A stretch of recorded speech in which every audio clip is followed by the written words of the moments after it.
Good morning. Welcome to the 2021 World Dairy Expo.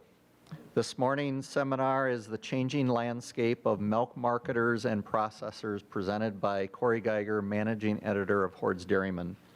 Till recently, change in dairy markets have been rather subtle. That has dramatically shifted, with milk markets now evolving at a rapid pace. While we all need specialized dairy product plants, component balancing has become an issue rising to the forefront.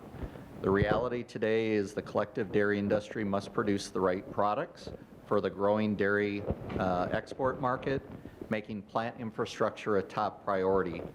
Building on insight gleaned from several global dairy-related trade missions, Corey Geiger, managing editor of Hoard's Dairyman, will help unravel the complexities of domestic milk markets and global dairy trade. A 26-year member at Hoard's Dairyman, Geiger has led editorial content for nearly a decade. He is also president of the Holstein Association and other dairy industry organizations. With deep dairy farm roots, Geiger earned degrees in agricultural economics and dairy science from the University of Wisconsin-Madison. This seminar has been approved for continuing education credits from the American Registry of Professional Animal Scientists. Forms are available in the back of the room if you're interested in these credits. I would like to ask everyone to please silence their cell phones at this time as well. Corey? Thank you, David. If you're interested in seeing the power PDF of this talk after the presentation is done later today, we're going to put that on the World Dairy Expo website, and it'll be under the educational seminar. So I'm going to put the entire slide deck out there. Normally the speakers just do a short synopsis, but I think the research that we've done here to make this is something that you might want to share more widely. So David talked about that. My background is actually, I was an agricultural economics major, so and in the past 26 years I've been involved in journalism. Why should we talk about dairy markets here? U.S. dairy is a growth. We're making more milk. If you think about it, when I graduated from college in 1995, we had about 9.3 million cows. We have the same number of cows today, and this productivity has increased tremendously. So in the past 10 years, milk production is up 16%, or 30 billion pounds. This is all U.S. data, of course. In the past 20 years, we've made 1/3 more milk production. We've grown a lot. And what I want to do here is set the stage for what's happening here in the United States. And then we're going to talk about what milk pricing and milk future looks like. I think this is really important here. The milk, this is not milk consumed, this is milk produced for every citizen. During that time, during 20 years, we went from 596 pounds to 679. And what we're going to share in a little bit here, our domestic consumption clearly hasn't kept up with that pace, and that's where exports come into play. This is per capita consumption. So economists would say per capita means how much is every person in this room and every person in the country eating. And we put this on a milk production equivalent. So this is milk pounds, but obviously people eat cheese and eat butter and those kind of things. So we convert that all. In 1980, the average American was eating 543 pounds of milk in all these different product forms. The dairy checkoff came in 1983, as a benchmark, and this graph shows all this data over time from 1975 to 2019. The source is the United States Department of Agriculture. 1990, we're up to 568 pounds, and just this past year, 653. And ironically, this afternoon, the 2020 data will be posted on the USDA website. So we'll have 2020 data here probably about 2 o'clock. Americans are eating a lot more dairy products. What that looks like is a lot different over the course of time. So it's evolved.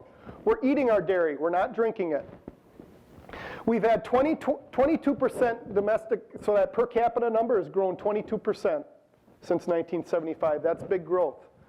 The non-fluid category, cheese, butter, yogurt, ice cream, all those solid products is up 71%. Those who follow dairy know that the fluid category isn't doing as well. That's down 41% since 1975. And there's a lot of reasons for that. We're going to talk about those. We do talk a lot about school milk. School milk is very important. There's a lot of discussions. We can't currently put whole milk in school milk. Perhaps one day we can get that changed. But there's other things at play besides school milk. So here's what fluid has done over the course of time. I just want to put that slide up here. The far left there on that screen is 1988, and then we go to 2021. We had a lot of news last March and April and May when the pandemic came upon us that there was a spike in fluid milk sales. That basically went away.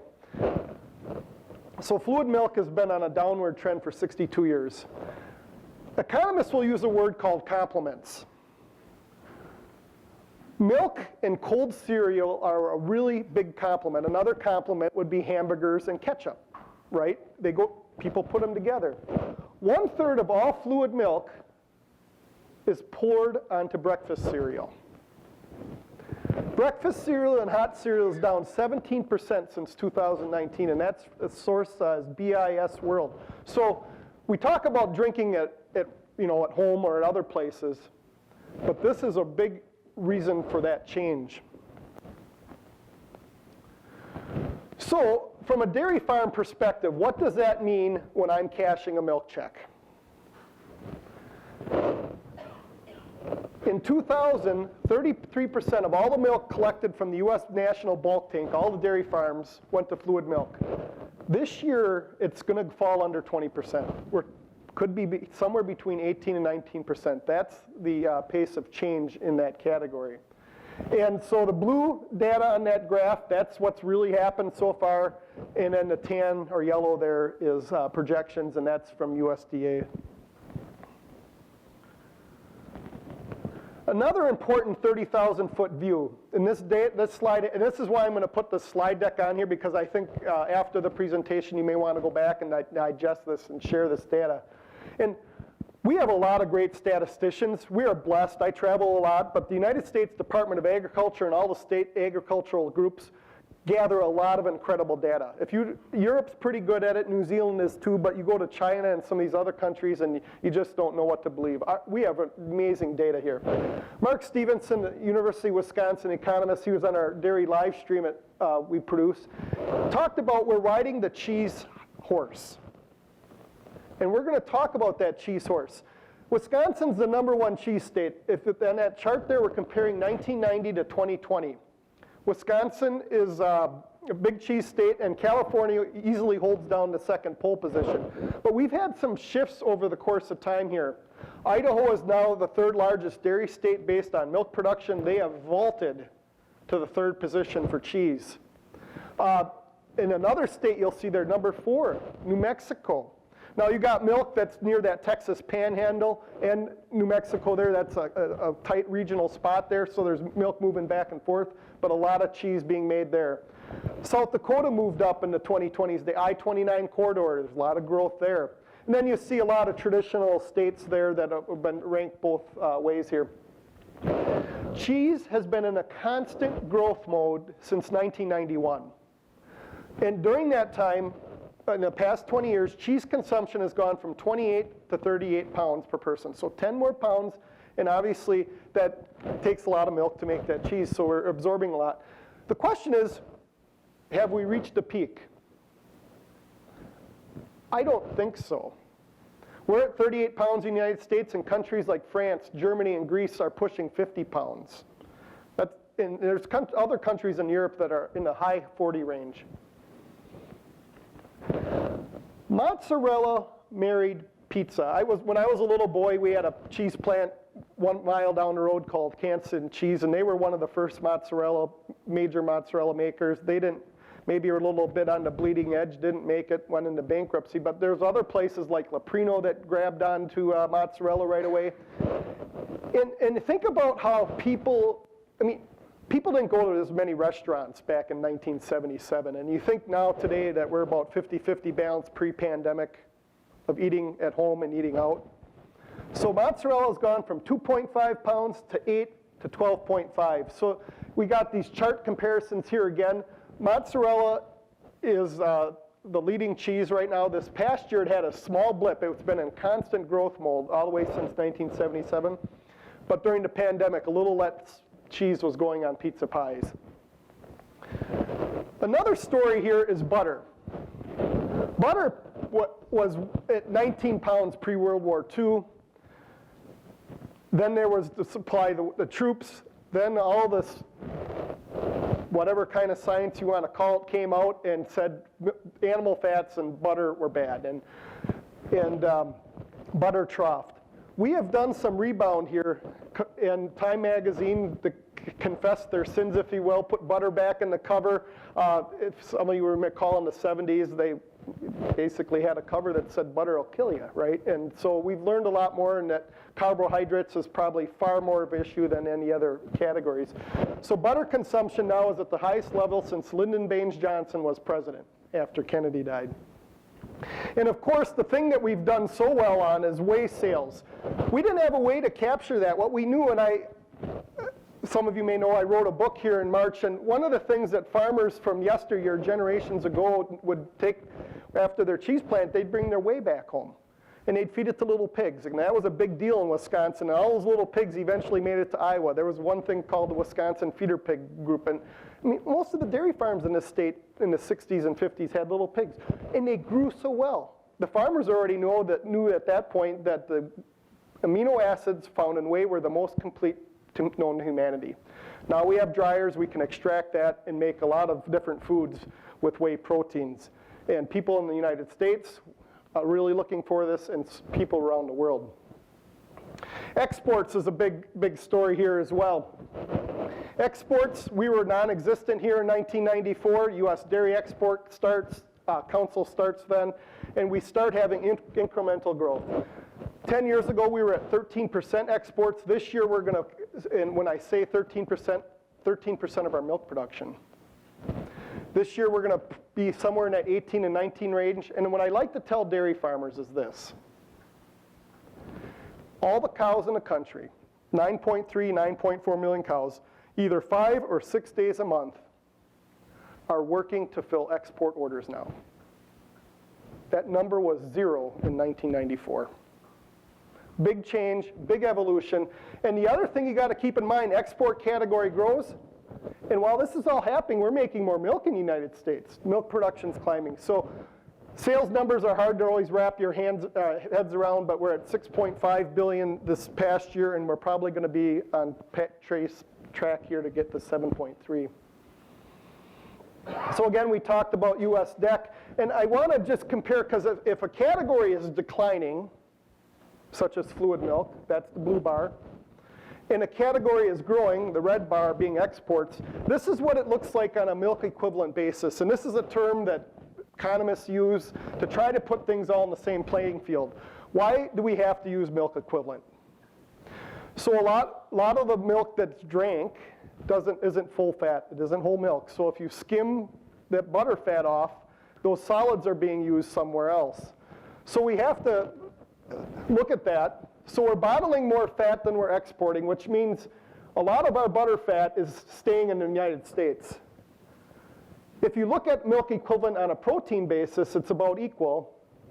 And we're exporting far more solids than we're bottling. What does that mean? We're keeping the butter fat back, and we're selling a lot of skim milk powder.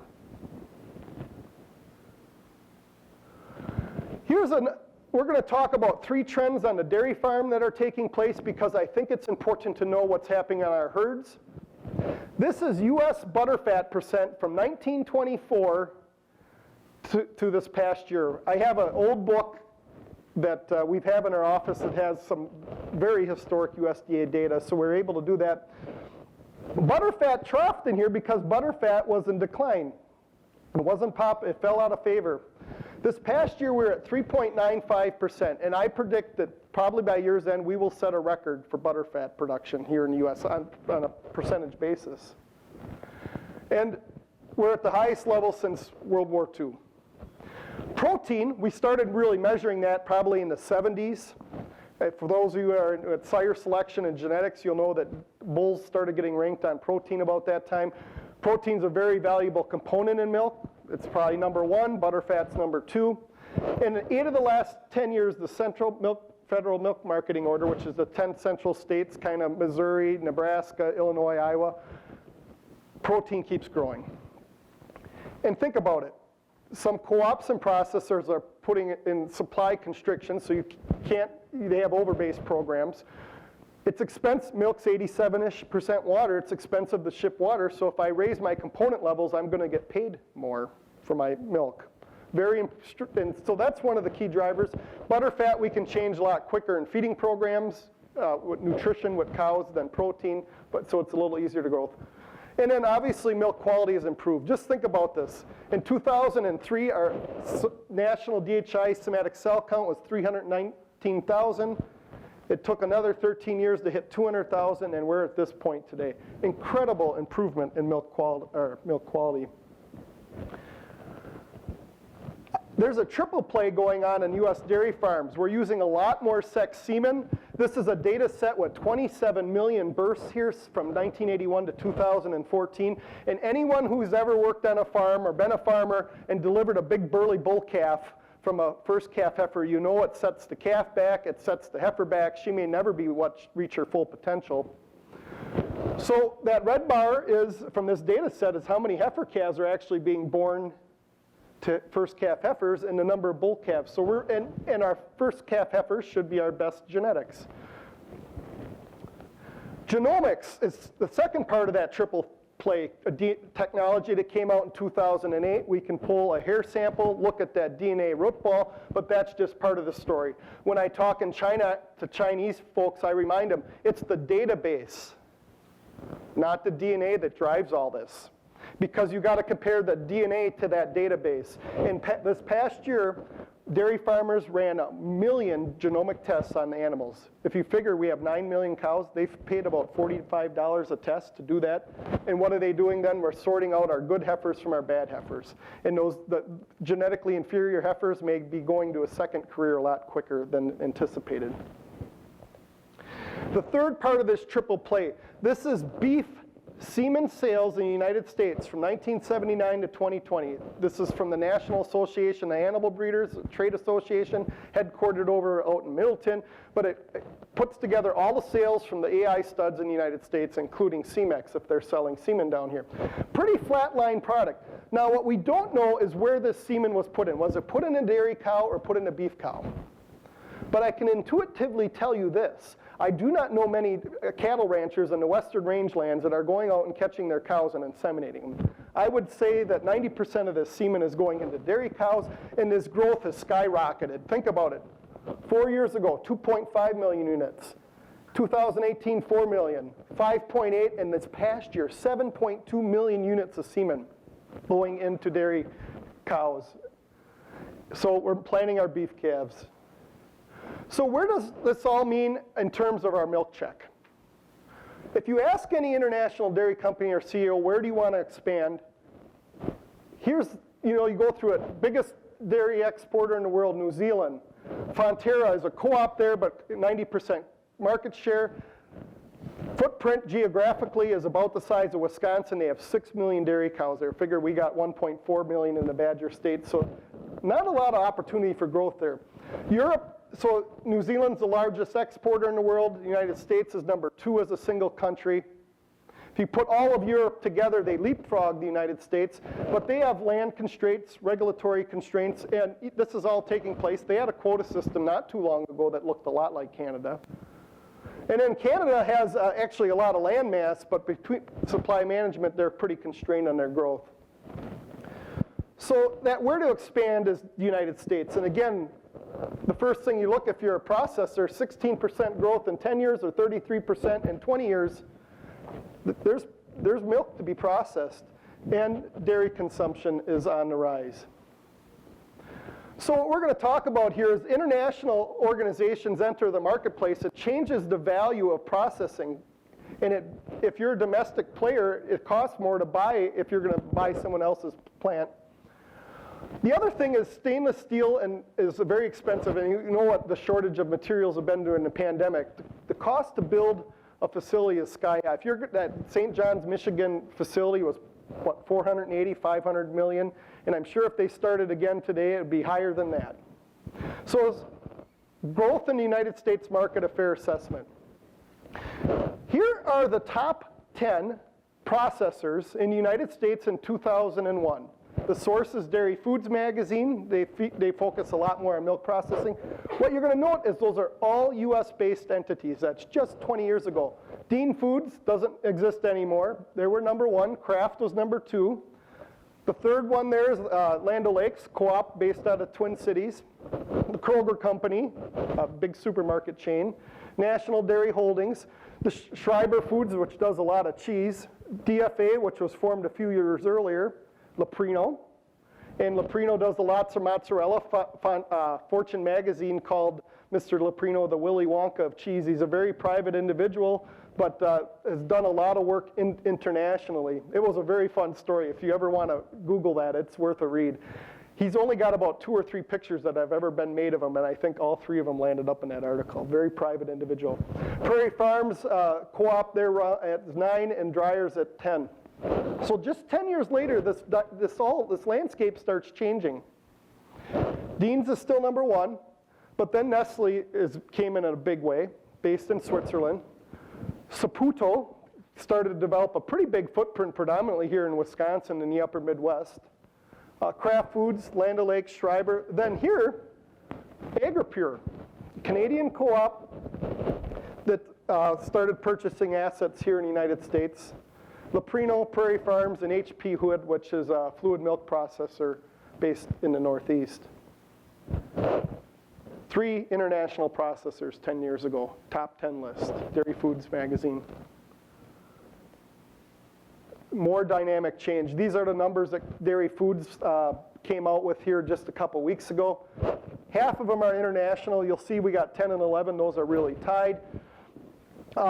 Nestle barely holds on to the pole position here. Saputo is coming on strong. You'll see 10.9 versus 10.7. Dairy Farmers of America is now in the 3rd position, predominantly because of their purchase of Dean Foods. Now, you see this little sidebar. If Dean Foods was pulled out of there, they'd be all the way down to the 8th position. So a couple years ago, the largest processor in the United States selling milk that was a co-op was a Canadian one. Think about that. Then Kraft Heinz, Schreiber, Conagra, the Unilever, that's a British and Dutch-based company, and then Land O'Lakes and California Dairies are tied here. I want to talk about this because dairy co-ops are very important to dairy farming. We probably use co-ops as much as any category in agriculture. And I think the health of our co-ops, there's a lot of discussion, what more could they do for milk pricing? And part of this talk is I want everyone to leave here with this, at least seeing the whole picture of what's going on in terms of voice, politics, all those kind of things. So Dairy Farmers of America, so these pound numbers, that's where they stood at different snapshots in time. Grew from 7 to 3, they're an anomaly. What you'll see here is everybody's actually grown their sales, but they've lost market share because we're making more milk. We're selling more dairy products. There's more inflation. So Land O'Lakes goes from 3 to 10. Prairie Farms from 9 to 15. That's even after a merger with Swiss Valley. Foremost Farms, based here in the upper Midwest, goes from 12 to 28. They grew their footprint, 1.3 to 1.6 billion. AMPI went from 15 to 26. California Dairies is another one that bucked this trends here a little bit with DFA. They actually improved their ranking. Agrimark goes from 25 to 39. And then the other ones here, I share them so that people in the audience can see what other parts of the country I do. Maryland, Virginia, obviously, where they're based out of. Upstate Niagara's in New York, Tillamook's in Oregon.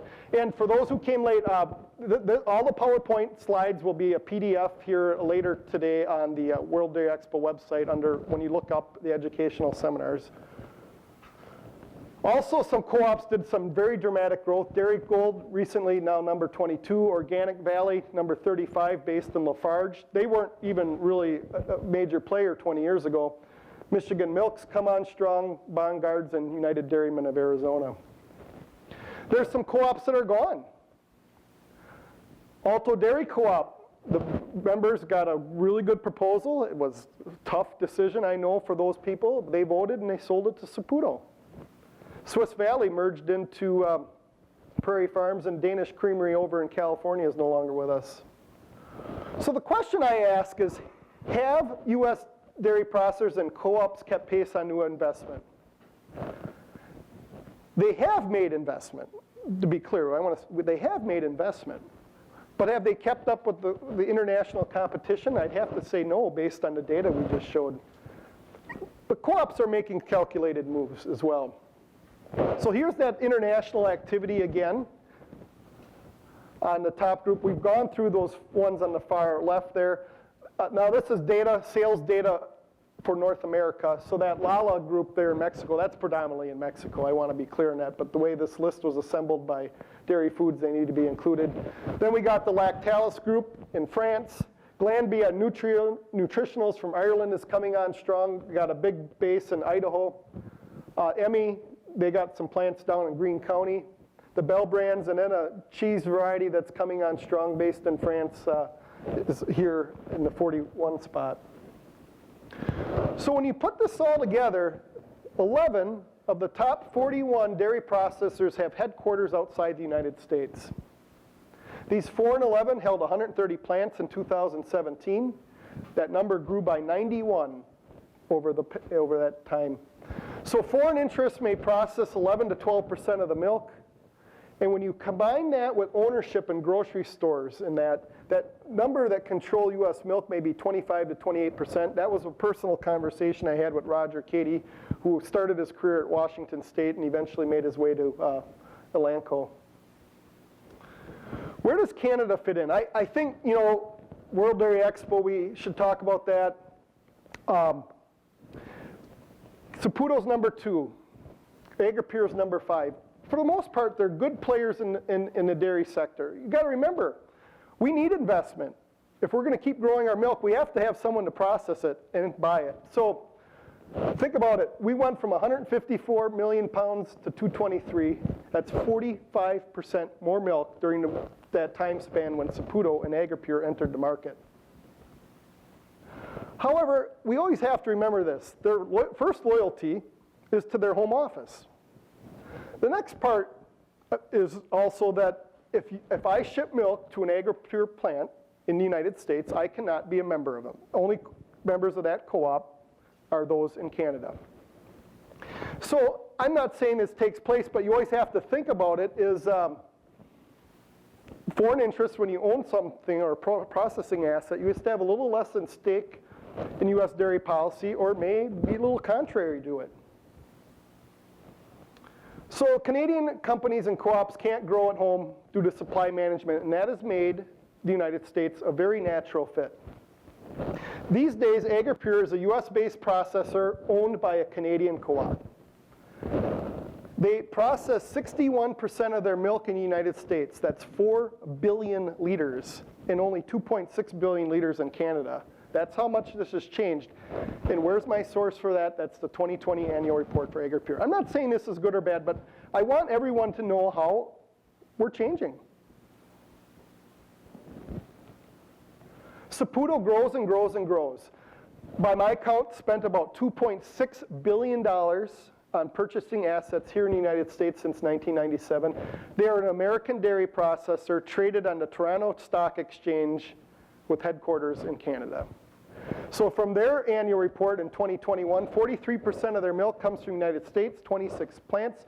Their biggest employee base is here in the United States, not Canada. 29% of their milk comes from Canada, 22% other countries, and 6% Europe. And for those of you who are following along here, that 14.3 billion is bigger than I said earlier, but this includes the milk from Europe, and predominantly that other country is Australia. That's how Canada's largest dairy company views the US market. It's a growth area. It's a place they want to be. It's a place that they can use to fill orders. So I have some takeaways from this here that I want to go through. Canada's largest companies are investing on both sides of the border as a trade dispute continues to brew. And those two largest processors in Canada have larger footprints here than they do at home.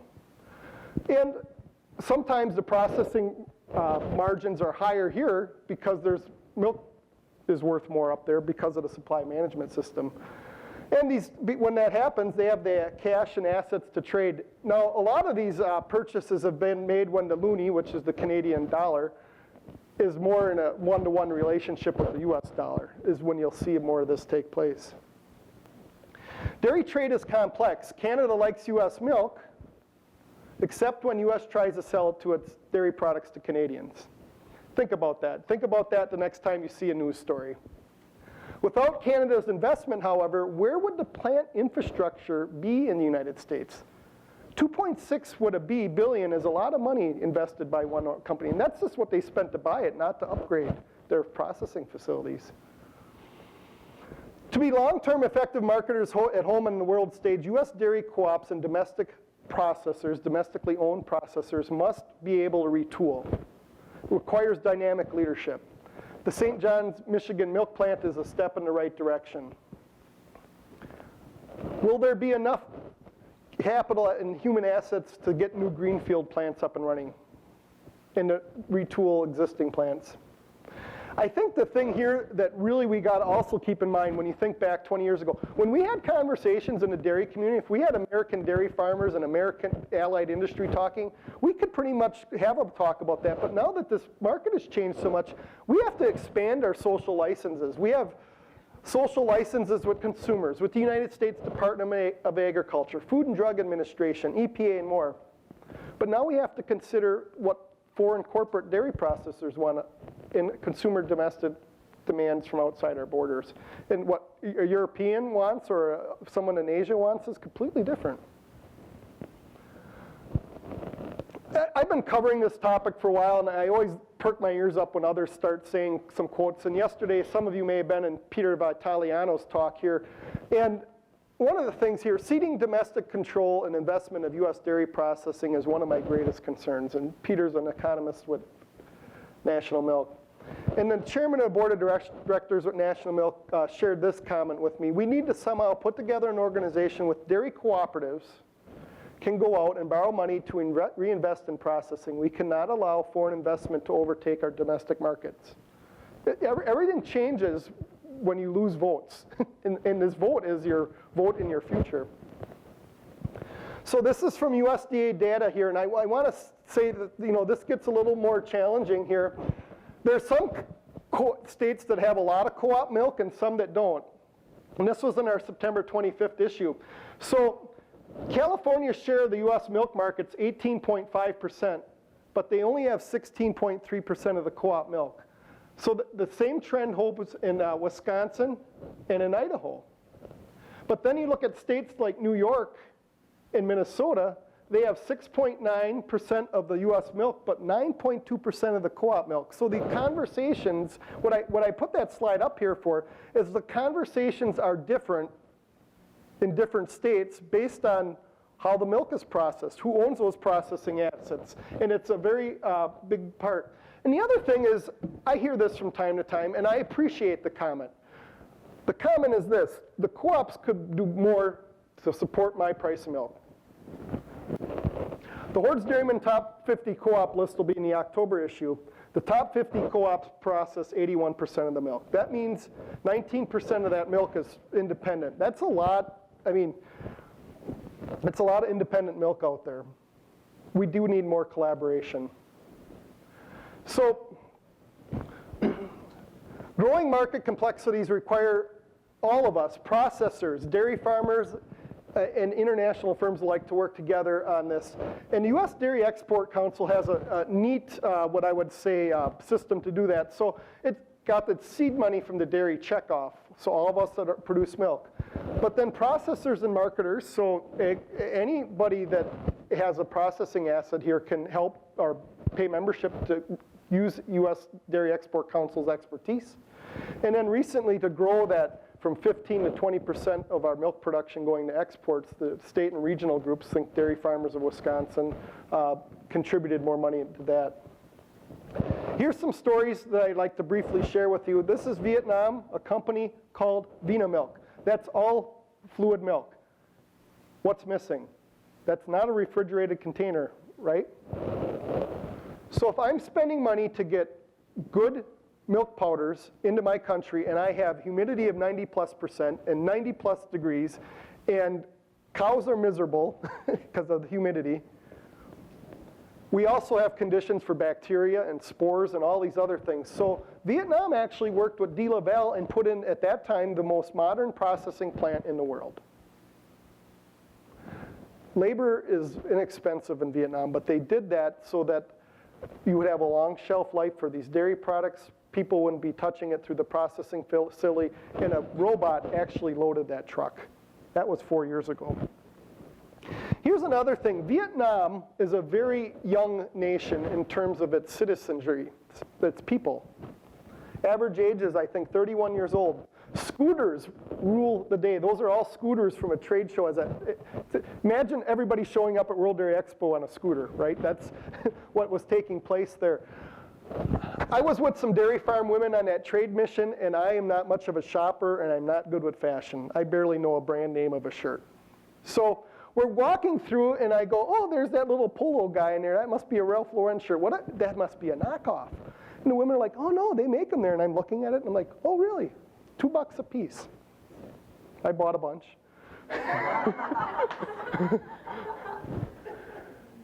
Next day, I get to a store. If we were in the United States, that Ralph Lauren shirt would have had a security tag on it that would have been removed at checkout. No problem with that in Vietnam. What had the security tag? The can of infant formula that was behind the cash register with the American flag on it behind a locked box. Because these young women here, these young mothers, would work 10 to 12 days a week over a month to earn enough money to buy that can so that their children have a better life. A lot of our ancestors here will do the same thing. They wanted their children to have a better life. That's how valued our dairy products are in some of these markets. And a few years later, the crew there, some of those same people hopped off a bus at the Hoard's Dairyman farm, and I couldn't believe how many people I remembered from that trip. They wanted to see U.S. dairy cows. Another quick story about dairy exports here. Japan and curves. Everybody know about the curves, the facility, gym facility that's predominantly for women. So they have them in Japan, and a couple years ago they already had 1 million women going to them.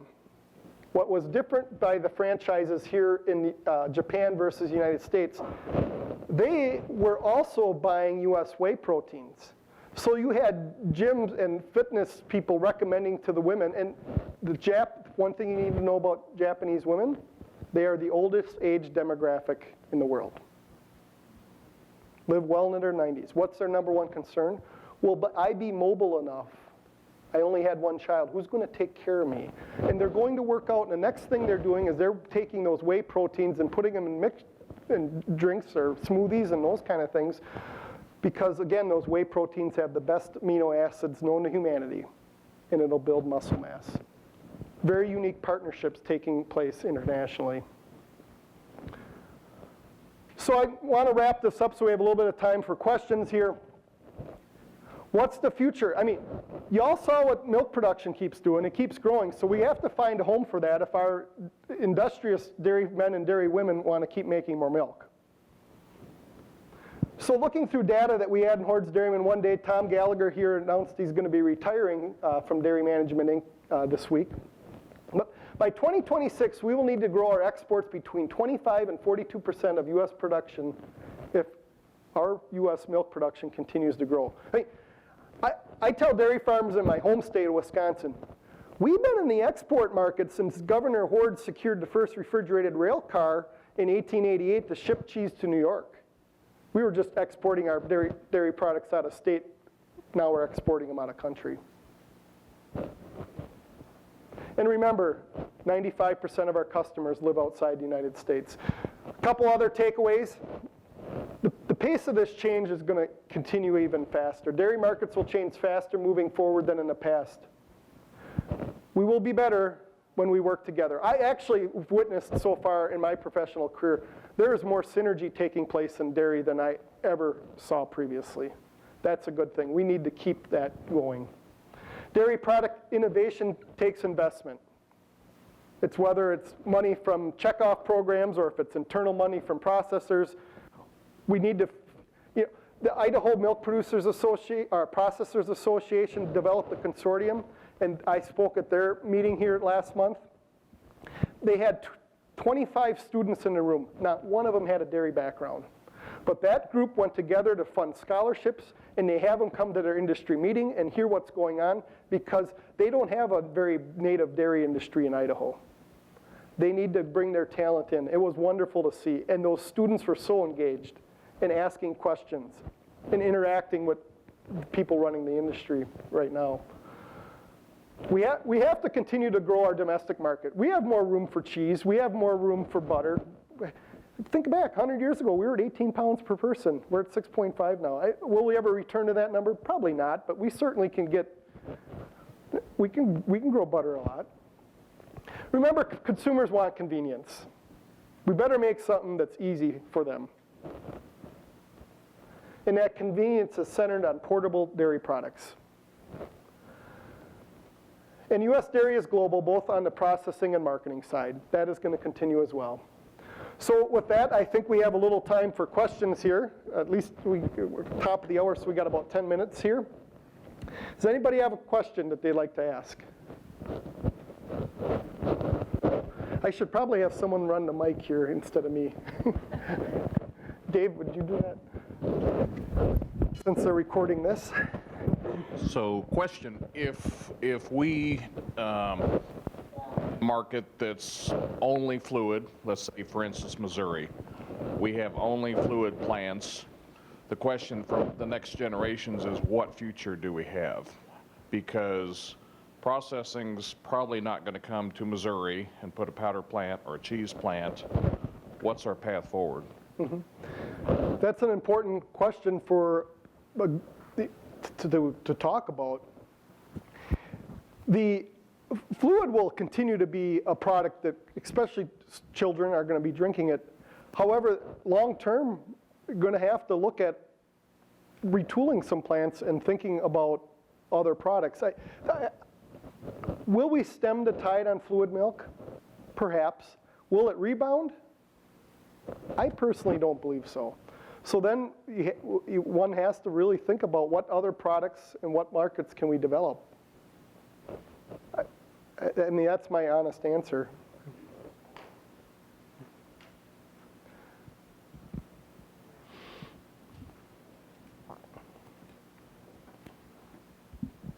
Corey, I thought perhaps you might touch on non-dairy dairy replacements. Do you want to talk about that a little bit and what your thoughts are there? Mm-hmm.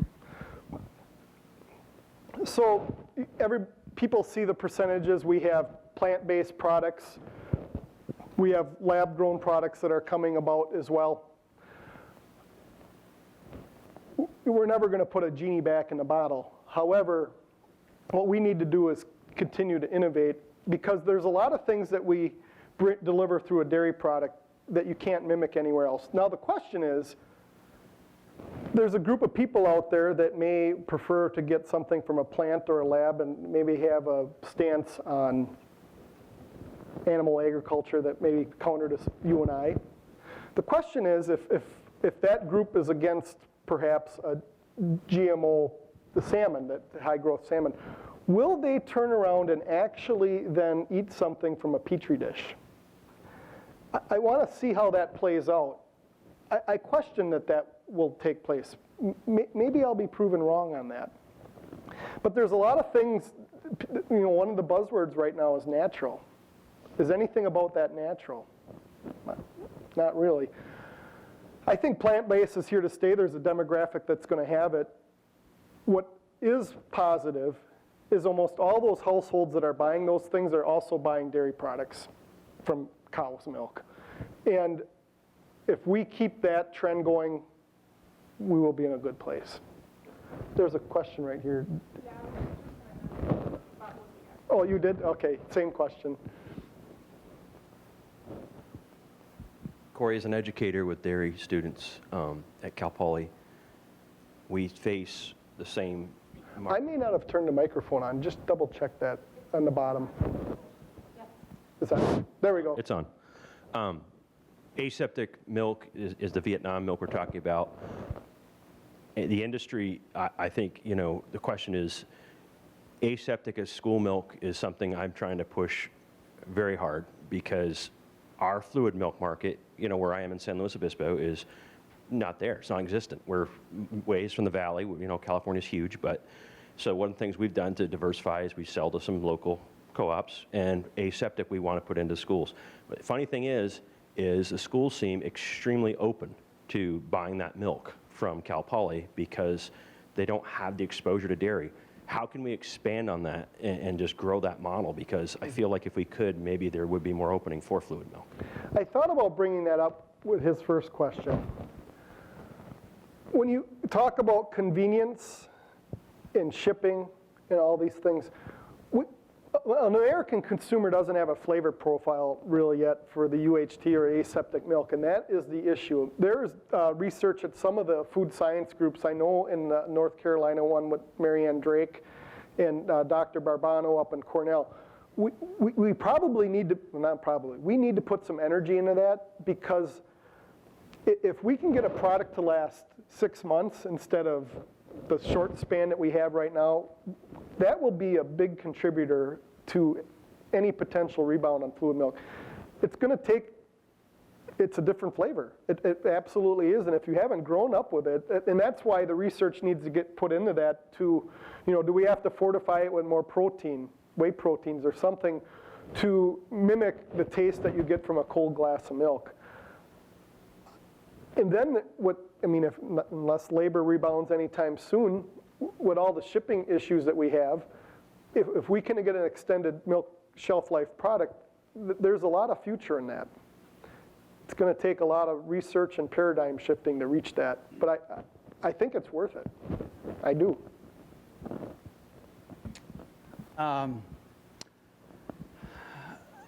I believe personally there is a tremendous future in the fluid market of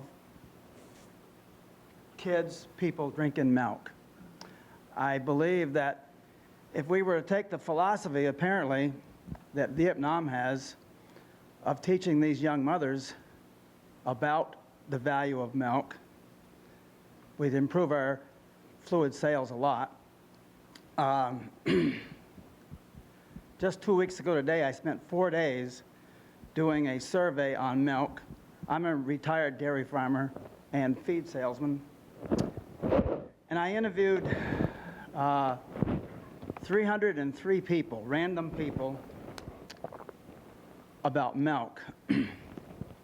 And as long as we continue to offer milk table warm versus ice cold, you're not going to get people to drink milk.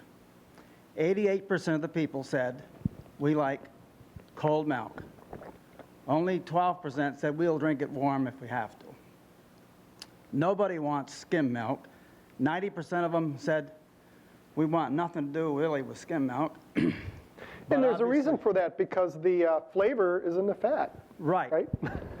But as long as we continue to let the government, and I'm not telling you how to do it, get it changed, because I don't know yet, but as long as we let the government say we cannot put good milk in the schools, you cannot expect kids to drink milk.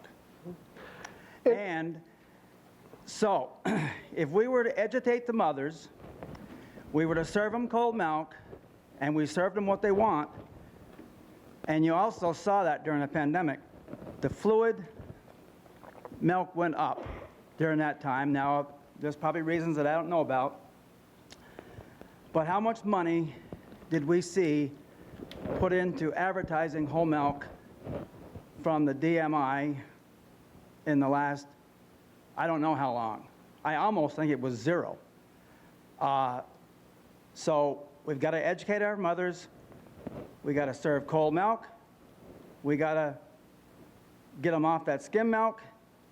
And we have to believe that people do actually love milk. They told me they love milk.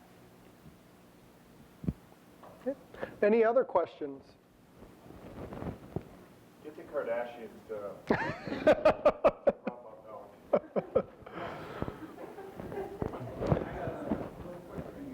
Well, is it a question or a statement? Well, I'm going to make this into a statement now, or a question, and probably a statement. But we all know that light, like this light right up here, hurts milk. It lowers changes the taste of the milk, changes the nutritional value of the milk some. People don't like it really in those jugs, but in most cases you cannot buy it in anything except those plastic jugs that let the light through. Question is, why can't we work with people that will help protect these milk jugs? And as I asked this question at a milk meeting one time, the co-op man, the head of the co-op said, we've known that for years, that light hurts the milk. Well, we've known it for years, but we've done nothing about it. If we really want to protect the environment, why don't we get the milk out of those jugs that are ruining the milk? So the question is, what are we going to do about these milk jugs? Yeah, thank you. You know, that raises another question here, and what gets rewarded on school lunch milk contracts? Who gets the reward? The reward is given to the person with the lowest bid. And what you bring up is exactly right. Or the lack of education. Lack of education, I would submit, is number 2. It's price, and it's budgets. And so, now, what your discussion was more, I was on large gallon jugs, but the next thing is we probably use the cheapest packaging on our school milk and deliver that product to a group of people that are future consumers. We give them that experience. The question is, does somebody, a processor, want to subsidize that and send a better package in for a long-term investment that you won't see for a decade or so? Because until something like that changes, the lowest bid is going to win when the school board looks that budget over. As long as they're not educated, you're right. Yeah. So Corey, you made a really good, Corey, you talked about how the Canadian model is really successful in driving money into the Canadian cooperative system, right? Due to their supply management system. So explain to us why, or if a supply management system would similarly drive investment into the U.S. dairy industry. Mm-hmm. That supply management, now there's 2 things happening in place. The supply management would be a stronger position here. We do have processors putting shipping controls on right now. Supply management, the only way that it would have teeth is if it was passed at the federal level. Without that, without 100% participation, it's not going to work. That I think everyone here would have to agree on. Beyond that, those who support it, I thought it had an extremely good chance, a version of it, nothing like the Canadian model, but a version of it 2 farm bills ago. And when a political fight takes place on the House floor during the final stages of the farm bill between the House Speaker and the House Agricultural Committee Chair, Representative Boehner and Representative Peterson, and that went away. I think politically speaking, in our generation, I don't see a champion willing to go to battle on the floor again. Some of you know, and so that's the pragmatic part of it. The other thing that I thought about a lot on this, some of you saw, maybe I released a book here March 29th on a Wisconsin family farm, and this summer I made a fun project going to all the independent bookstores in Wisconsin. There's over 60 of them. And a lot of mom and pop organizations, it was almost like going to a bunch of dairy farms. They were all different and unique. One paired book and yarns. One had paired cheese and wine. So they were trying to find a way to survive or thrive in an era where they're battling the big A and the big B. Now, if you haven't ever published a book, the big A is Amazon, and the big B is Barnes & Noble. And so in many ways, I ask myself, like, what could be done to help those bookstores? And short of some kind of regulation, they have to find a way to reinvent themselves. And I think because of all that, the challenge is I don't see at the federal level of supply management system being put in the rule of law. And that's what's really going to have to take place. So with that, Dave, I think we're at one more quick question, then we're top of the hour pushing here.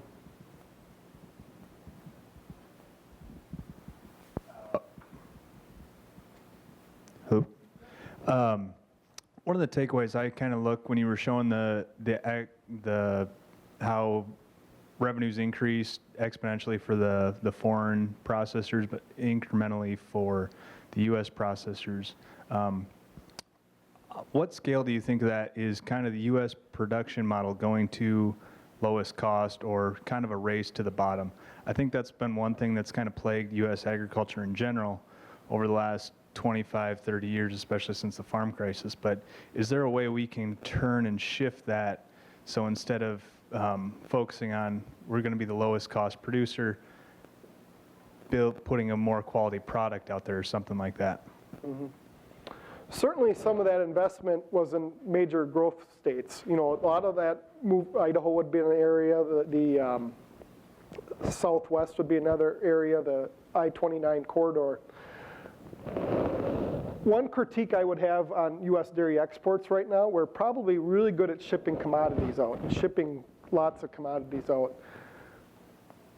Focus on specialty products will return more value to the farm. And one of those great specialty categories is cheese. And so you're either going to be, in the world of economics, you're either going to be a commodity producer, which, what does that mean? Race to the lowest cost, or you're going to bring extra value in. And I think every day that we can find a way to bring extra value and deliver uniqueness to consumers, that will be a win for dairy farmers. So I thank you. I will get my PowerPoint PDF up to the team at World Dairy Expo here. And if they get it up today, that may happen, but I will deliver that to them within the hour and it should be up tomorrow, and you're welcome to use that. So thank you for coming. I appreciate it.